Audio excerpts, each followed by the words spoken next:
नमस्कार, knowledge basket इंडियामध्ये परत एकदा तुम्हा सर्वांचं खूप खूप मनापासून स्वागत. आज आपण तुमच्या प्रेग्नन्सीचा 23वा आठवडा बघणार आहोत. या आठवड्यामध्ये तुमच्या बाळाचा विकास, तुमच्यामध्ये काय काय लक्षणं दिसतात, या आठवड्यामध्ये तुमच्यासाठी काय खास टिप्स आहेत, हे सगळं आज आपण या व्हिडिओमध्ये बघणार आहोत. या व्हिडिओद्वारे चॅनलवर पहिल्यांदा आला असाल तर चॅनलला सबस्क्राईब करा आणि सोबतचं बेल आयकॉन दाबायला देखील विसरू नका. चला तर मग सुरू करूया आजच्या व्हिडिओला. या महिन्यात तुमच्या बाळाची वाढ इतक्या झपाट्याने होणार आहे की पुढच्या महिन्यात या महिन्यापेक्षा बाळाचं वजन हे दुपटीनं वाढलेलं असेल. म्हणून या वेगाला, बाळाच्या या विकासाला तुम्ही तयार राहा. तसेच तुमच्यामध्ये जे संप्रेरकांचे बदल होत आहेत, हॉर्मोनल बदल होत आहेत, प्रोजेस्ट्रॉन हॉर्मोनमध्ये जे बदल होत आहेत, यामुळे तुमचा जो गर्भधारणेचा मेंदू ज्याला म्हणतात, ब्रेन फॉग, म्हणजे कधीकधी मिश्र भावना तुमच्या मनात येतील, काही विसरल्यासारखं तुम्हाला होईल. या सगळ्या गोष्टींना देखील आता तुम्ही तयार राहा. तुम्हाला प्रश्न असेल की 23वा आठवडा म्हणजे माझा कितवा महिना? 6व्या महिन्यात तुम्ही प्रवेश केलेला आहे आणि आता फक्त हा महिना सोडला तर 3 महिने उरलेले आहेत.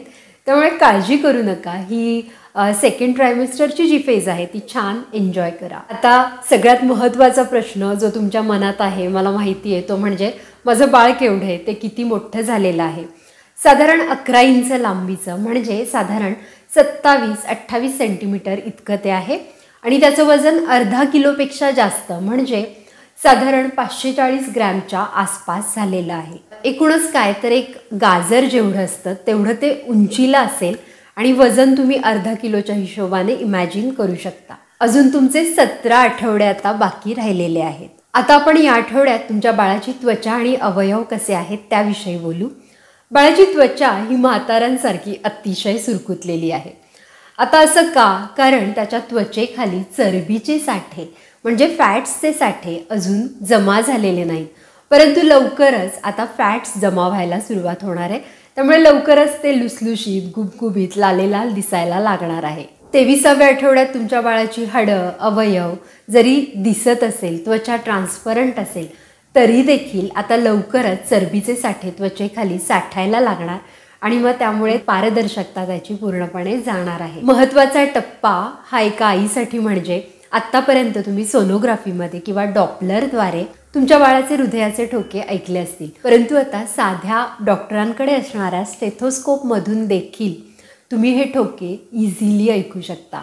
आहे की नाही हार्ट थ्रॉबिंग आणि खूप एक्साइटिंग गोष्ट. तर या आठवड्यात तुम्हाला कुठली कुठली नवीन लक्षणं दिसतात ना, ते आपण बघूया. आत्तापर्यंत तुम्हाला लक्षात आलंच असेल की गर्भधारणेनंतर अगदी डोक्याच्या केसापासून ते पायाच्या नखांपर्यंत संपूर्ण बदल तुमच्या शरीरामध्ये होत आहे आणि तो तुम्हाला जाणवत देखील आहे. 23व्या आठवड्यात वाढत्या संप्रेरकांच्या बदलामुळे तुमच्या हाताचे तळवे, पायाचे तळवे लाल लाल दिसू शकतात. त्याचप्रमाणे वाढत्या हॉर्मोन्सचा हा जो असमतोल आहे, त्यामुळे ब्रेन फॉग, म्हणजे मेंदूमध्ये फॉग, ज्याला की प्रेग्नन्सीचा मेंदू किंवा गर्भधारणेचा मेंदू असं म्हणतात, तो बदल मेंदूमध्ये जाणवणार आहे आणि त्यामुळे कुठे काय कुठल्या गोष्टी ठेवलेल्या आहेत, एखाद्या वस्तूची, व्यक्तीची, गाण्यांची नावं, ही सगळं थोडा वेळ म्हणजे टेम्पररीली असं होईल की तुम्हाला आठवणार नाही. परंतु हे नॉर्मल आहे, यात घाबरण्याचं काहीही कारण नाही. तुमच्या बेंबीमध्ये थोडा बदल जाणवेल आणि बेंबीमधून वर एक रेष, जिला लिनिया निग्रा असं म्हणतात, ती तुम्हाला दिसायला लागेल. आपल्या भारतीय वंशाच्या महिलांमध्ये ही लिनिया निग्रा म्हणजे बेंबीतून निघणारी जी रेष असते, वर अशी सरळ रेष जाते, ती अतिशय स्पष्ट दिसते आणि याचा मुलगा किंवा मुलगी होणं याच्याशी काही एक संबंध नाही. तसेच निपल्सच्या बाजूचा जो एरिया असतो, एरोला, तो अधिक गडद व्हायला लागला आहे हे तुम्हाला जाणवेल. मैत्रिणींनो, हे लक्षात घ्या, गर्भारपणात त्वचेसाठी, चेहऱ्यासाठी केमिकल प्रोडक्ट वापरण्यापेक्षा घरगुती उपाय करा, ते तुम्हाला जास्त हितकारक असतील. मैत्रिणींनो, या आठवड्यासाठी एक महत्त्वाची टिप मी तुम्हाला देणार आहे आणि ही पुढे देखील आपलं बाळंतपण किंवा आपल्या डिलिव्हरीपर्यंत तुम्हाला फॉलो करायची. ती म्हणजे आता आराम करायला शिका. आराम म्हणजे फक्त बसून, झोपून अशापैकी आराम नाही, तर मनाला, मेंदूला आराम द्या. कुठलीही चिंता करू नका. शांत एका जागी बसा, खोल श्वास घ्या. बाळालाही सांगा की बाळा, मी खोल श्वास घेत आहे. बाळाशी संवाद करा. मेंटली स्ट्रेसफुल राहू नका. आजूबाजूला जर तणाव असेल, कुठला फोन आला, कुणी याविषयी बोललं, त्याविषयी बोललं, कुणी तुम्हाला बोललं तर मनाला लावून घेऊ नका. इथून पुढं खूप जास्त स्ट्रेस फ्री आणि आनंदी राहण्याचा प्रयत्न करा, जो तुम्हाला खूप स्टेबल ठेवेल.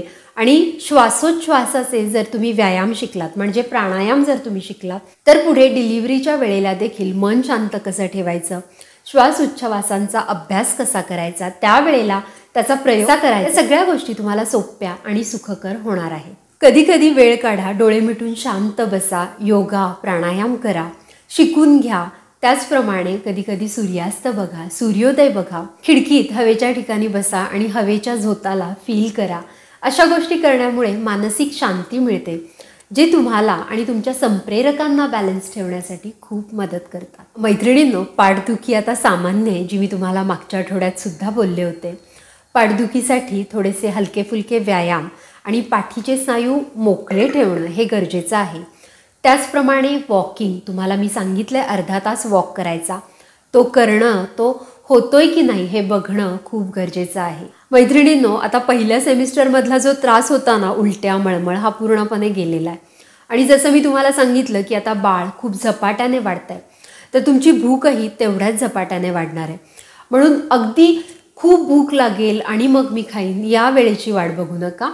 काही खाद्यपदार्थ, हेल्दी फूड, ड्रायफ्रूट्स, फ्रूट्स, हे सगळ्या गोष्टी हँडी ठेवा, जेणेकरून भूक लागली किंवा भूक लागण्याच्या आधीच त्या तुम्हाला उपलब्ध असतील आणि तुम्ही ते खाऊ शकाल.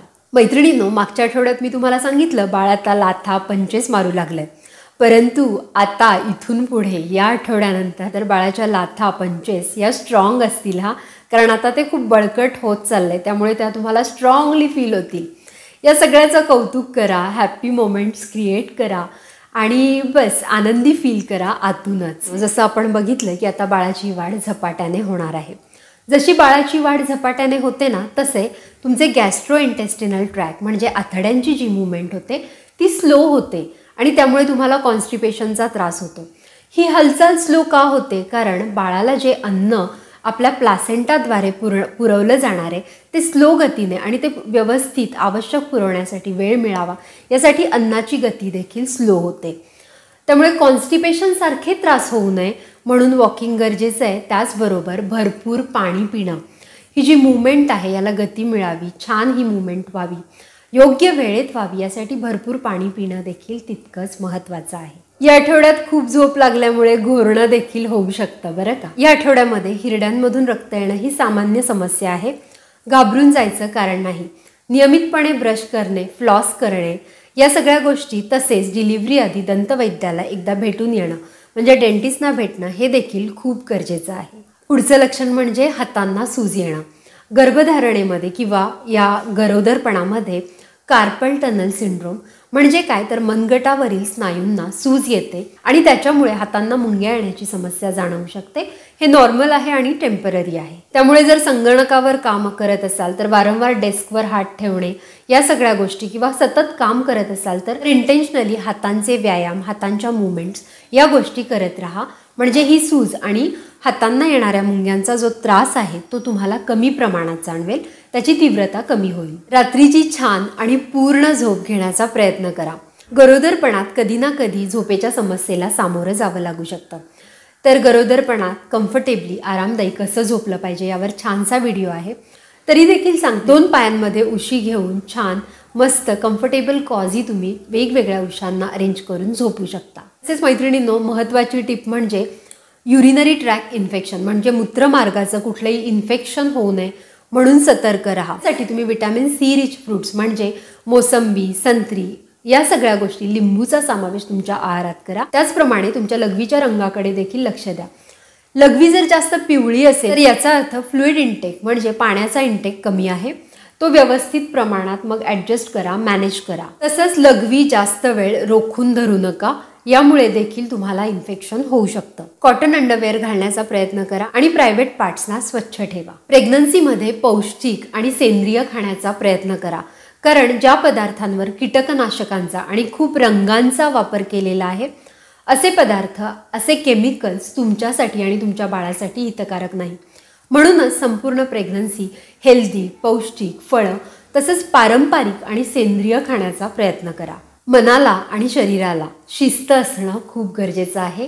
ते तुम्हाला सर्वांगीणदृष्ट्या तुमच्या विकासासाठी आणि तुमच्या बळकटीसाठी, कॉन्फिडन्ससाठी खूप इम्पॉर्टंट आहे. आणि त्यासाठी तुम्ही प्रसूतीपूर्व जे काही व्यायाम असतात, योगा असतो, हे सगळं शिकून घेऊन त्याची प्रॅक्टिस करणं, स्वतःचं मन आणि शरीर हेल्दी ठेवणं आणि संपूर्ण सर्वांगीणदृष्ट्या तुमच्या आरोग्याची, शरीराची आणि गर्भाची काळजी घेणं हे तुमचं कर्तव्य आहे. आशा करते हा व्हिडिओ तुम्हाला महत्त्वपूर्ण वाटला असेल, युजफुल वाटला असेल तर जास्तीत जास्त गरोदर मैत्रिणींबरोबर हा व्हिडिओ शेअर करा आणि अशा छान छान माहितीपूर्ण व्हिडिओसाठी नॉलेज बास्केट इंडियाला सबस्क्राईब करा. थँक्यू.